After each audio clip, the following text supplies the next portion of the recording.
Perkenalkan, nama saya Nuraji Jalongso. Saya mahasiswi Ristikip Muhammadiyah Kalabahi, Prodi Pendidikan Pancasila dan Kewarganegaraan semester 1. Pada kesempatan ini, saya akan membahas tentang yang pertama, apa itu ilmu. Ilmu adalah kumpulan pengetahuan yang tersusun secara sistematis melalui metode tertentu, observasi, penelitian, analisis, dan pembuktian untuk memahami, menjelaskan, dan memprediksi suatu fenomena.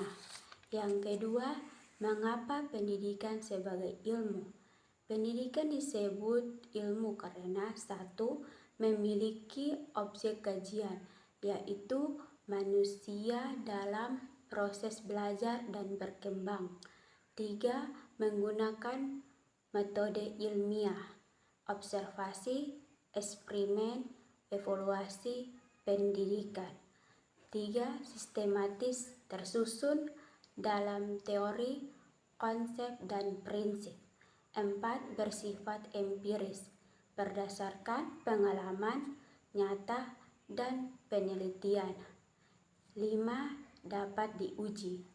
Teori pendidikan dapat diteliti dan dikembangkan. Yang ketiga, macam-macam ilmu pendidikan.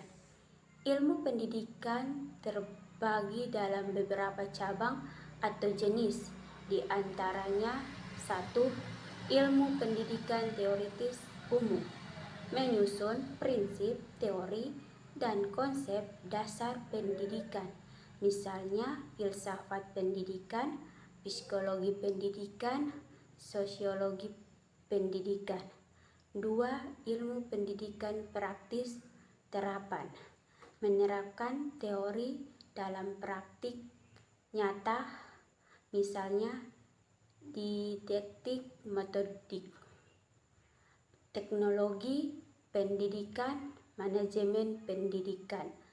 3. Ilmu pendidikan khusus bidang tertentu, pendidikan anak usia dini, PAUD, pendidikan dasar, pendidikan menengah, pendidikan tinggi, pendidikan luar sekolah, pendidikan khusus, anak berkebutuhan khusus, dan pendidikan kejuruan vokasional.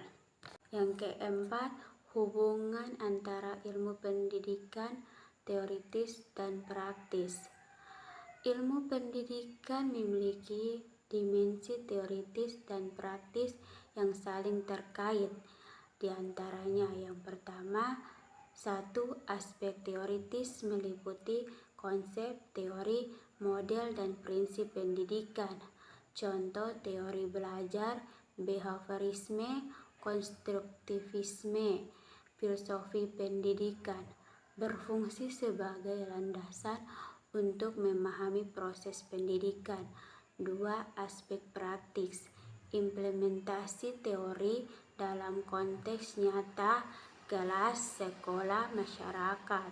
Contoh metode mengajar, kurikulum, asesmen, manajemen sekolah, fokus pada aplikasi dan hasil nyata dalam pendidikan. Yang 3. Keterkaitan teori mendukung praktik. Teori memberikan kerangka untuk praktik pendidikan yang efektif. Praktik menguji teori, implementasi praktis dalam memvalidasi atau memodifikasi teori, interaksi dinamis. Perkembangan teori sering dipengaruhi umpan balik praktik, begitu pula sebaliknya. Ya, mungkin itu saja yang saya bahas tentang yang pertama, apa itu ilmu, yang kedua, mengapa pendidikan sebagai ilmu, yang ketiga, macam-macam ilmu pendidikan, yang keempat, hubungan antara ilmu pendidikan teoritis dan praktis, Mohon maaf apabila ada kesalahan dalam pengucapan yang saya sampaikan. Kurang dan lebihnya, wassalamualaikum warahmatullahi wabarakatuh.